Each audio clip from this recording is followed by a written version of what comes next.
Alors bonjour, moi c'est Erwin, la chaîne c'est Tech Daddy et aujourd'hui on va parler de Disney+, la nouvelle plateforme de streaming lancée par Disney. Je vous dis tout après l'intro.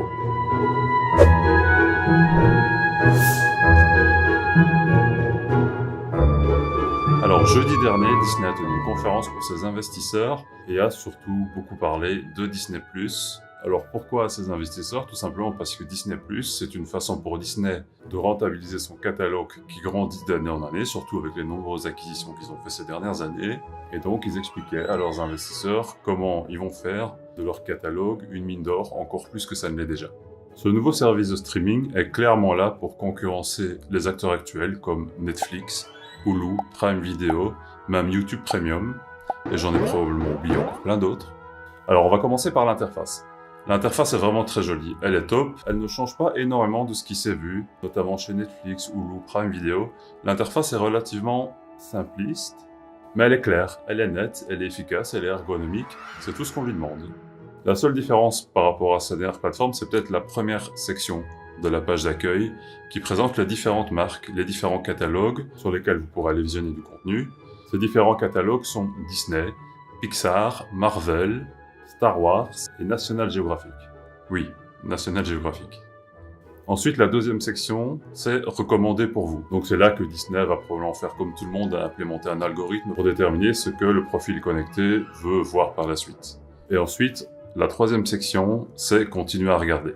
Ça, c'est pour afficher tous les programmes qui sont en cours, que ce soit des séries ou des films arrêtés en cours de route. C'est la section qui va vous permettre de les reprendre là où vous en étiez, tout comme sur Netflix, Prime Video et tous les autres finalement. Alors Disney+ propose la possibilité, pour un même compte, de créer plusieurs profils utilisateurs. Alors on n'a pas beaucoup d'informations à ce niveau-là, on ne sait pas si ça va permettre, comme sur Netflix par exemple, d'avoir un compte pour les enfants qui n'auront accès qu'à du contenu qui est adapté à leur âge, ou si les profils utilisateurs permettent juste de séparer les programmes pour avoir la section recommandée pour vous et la section continuer à regarder à part. On ne sait pas trop. L'autre fonctionnalité sympathique qu'on trouve aussi ailleurs, c'est la possibilité de regarder des choses en offline. Donc de télécharger les programmes qui vous intéressent. Ce sera pratique pour regarder vos films et séries préférés dans le train, dans l'avion, dans les transports en commun en général. Ou alors quand vous êtes en voyage, vous n'avez pas forcément du bon Wi-Fi dans l'hôtel où vous allez. Donc ça vous permet de les télécharger à l'avance pour pouvoir les regarder quand vous êtes dans la chambre d'hôtel. Et alors c'est sympa aussi pour les parents, comme moi, qui ont des enfants qu'il faut occuper par exemple dans la voiture. Les enfants qui vous demandent toutes les 5 minutes, est-ce qu'on est bientôt arrivé, est-ce que c'est encore loin? Vous avez la possibilité pendant ce trajet en voiture de les occuper avec un film qui est adapté à leur âge. Alors évidemment, je vous recommande pas de les mettre toute la journée devant Disney+, mais pendant un trajet en voiture, finalement c'est win-win, ça arrange tout le monde. Alors toutes ces fonctionnalités, c'est bien sympa, mais c'est pas ça qui va différencier Netflix des autres. Ce qui va vraiment différencier Disney+, c'est le contenu, c'est vraiment son catalogue de contenu. Et pour étoffer justement ce catalogue de contenu, Disney a fait énormément d'acquisitions ces dernières années. On pense à la licence Star Wars, mais aussi Marvel, la Fox, qui est tout de même une acquisition à 70 milliards de dollars. Et ça comprend des licences, des chaînes de télévision, comme Les Simpsons par exemple. Ça comprend aussi les nombreux films de 20th Century Fox. On voit souvent quand un film démarre le logo 20th Century Fox, ils ont énormément de contenu, ils ont un catalogue qui est massif, et donc il va vraisemblablement arriver progressivement sur Disney+. Donc ce qu'on est certain de voir sur Disney+, c'est par exemple tous les grands classiques de Disney. Alors qu'est-ce que j'appelle grands classiques de Disney? C'est Blanche-Neige, La Belle et la Bête, Pinocchio, Bambi, Le Roi Lion, Peter Pan, La Petite Sirène, tout ça ce sont les classiques de Disney. Mais alors vous avez aussi les moins classiques comme Hannah Montana, High School Musical, tout ça ce sont des choses pour les adolescents qui sont plus jeunes, et alors probablement les contenus de Disney Channel aussi. Et donc Disney, c'est aussi Pixar. Tous les films Pixar. On pense notamment à Cars, Toy Story, Nemo, Monstres et compagnie, Les Indestructibles, tout ça c'est du contenu Pixar, et ce sera inclus aussi sur Disney+. Et alors tout ce qui touche de près ou de loin à l'univers de Star Wars. Donc il y a évidemment tous les films, mais alors il y a toutes les séries dérivées. Par exemple The Clone Wars, qui est une série animée dans l'univers de Star Wars. Et alors il va y avoir une nouvelle série très prometteuse dans l'univers de Star Wars, c'est The Mandalorian. C'est une série qui est très attendue, je suis curieux de voir ce que ça va donner, ça peut être vraiment très intéressant. Ensuite, après l'univers des Star Wars, il y a tout l'univers Marvel. Tous les films Marvel, les séries Marvel. Alors il y en a certaines qui ont été faites en collaboration avec Netflix. Donc celles-là n'apparaîtront pas sur Disney+, à moins qu'il y ait des accords qui se fassent. Mais rien qu'avec les nombreux films et les nombreuses séries de Marvel, il y a vraiment de quoi étoffer le catalogue. Et il y aura notamment le dernier film, Captain America, qui est en ce moment dans les salles de cinéma, qui apparaîtra déjà sur la plateforme. Et tous les nouveaux films qui vont sortir, a priori, devraient apparaître dès le premier jour de la sortie au cinéma sur la plateforme Disney+.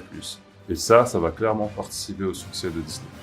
Il y aura aussi le contenu de National Geographic. Alors là, ce sont principalement des documentaires, mais aussi des shows télévisés. Et alors, grâce à l'acquisition de la Fox, il y aura notamment les 30 saisons des Simpsons, mais aussi de nombreux films. Et ce qui est important surtout, c'est que tous les nouveaux contenus de Disney, quelle que soit la marque, que ce soit du Marvel, du Disney, du Pixar, peu importe, apparaîtront automatiquement sur Disney+. Donc vous aurez le choix d'aller le voir au cinéma ou de le regarder dans votre canapé, confortablement installé. Ça va faire mal au cinéma, mais ça va être très bon pour nous. Et donc tout ça va disparaître progressivement des autres plateformes, comme Netflix qui pour l'instant a énormément de contenu Disney.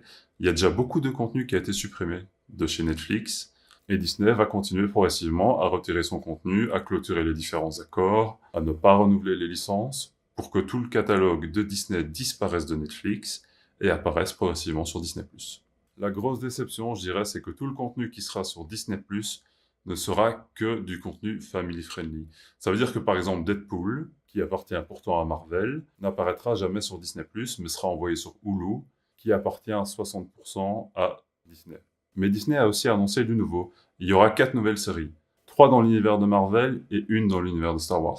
Alors on a déjà parlé de celle de l'univers de Star Wars, c'est de Mandalorian. C'est une série qui est très attendue, dont ils ont beaucoup parlé.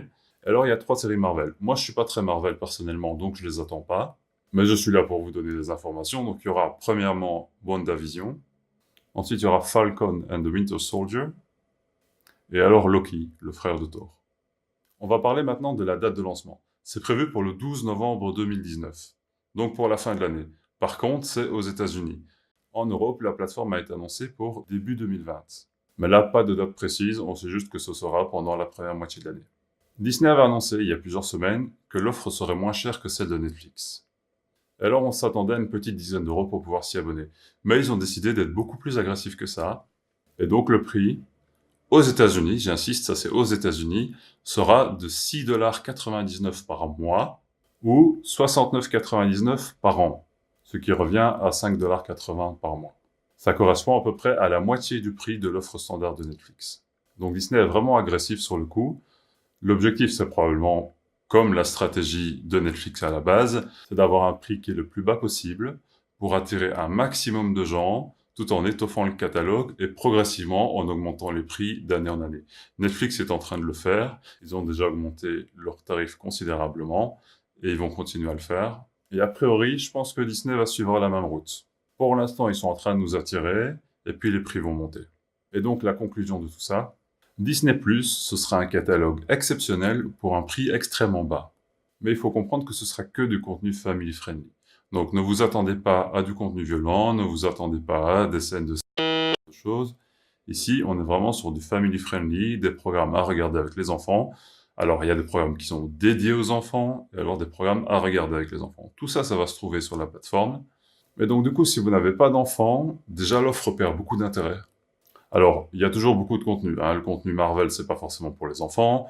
Le contenu de la Fox, c'est certainement pas pour les enfants. Star Wars et National Geographic non plus. Alors, qu'est-ce que moi je vais faire? Moi, je vais devoir m'inscrire parce que j'ai une petite fille de 2 ans et demi. Elle est fan de Minnie. Elle va adorer Disney+. Donc moi, je me sens un petit peu, pas obligé de m'inscrire, mais fortement encouragé à le faire en tout cas. Je n'ai que Netflix, Prime Video et alors YouTube. Et donc du coup, étant moi-même papa, j'avoue que l'accès à Disney+, ça a quand même quelque chose d'alléchant, surtout pour un prix qui est quand même relativement faible. Il n'y a pas de raison, a priori, de pas au moins essayer. Par contre, je ne vais pas m'abonner dès le début. Je vais attendre de voir où ça va. Je vais attendre de voir l'étendue du catalogue. A priori, c'est pas le contenu Star Wars ou Marvel qui va vraiment m'intéresser. Je suis pas très intéressé par les films de super-héros, les séries de super-héros, tout ça. Donc c'est pas ce contenu-là qui va m'intéresser. Donc j'attends vraiment de voir ce qu'il va y avoir, en plus des Disney, des Pixar, qui pourraient être adaptés à moi et pas seulement à ma fille. Je suis impatient de voir ça, donc vivement 2020. Voilà, la vidéo est terminée. N'oubliez pas de cliquer sur like et de vous abonner à la chaîne. Et bonne semaine tech à tous!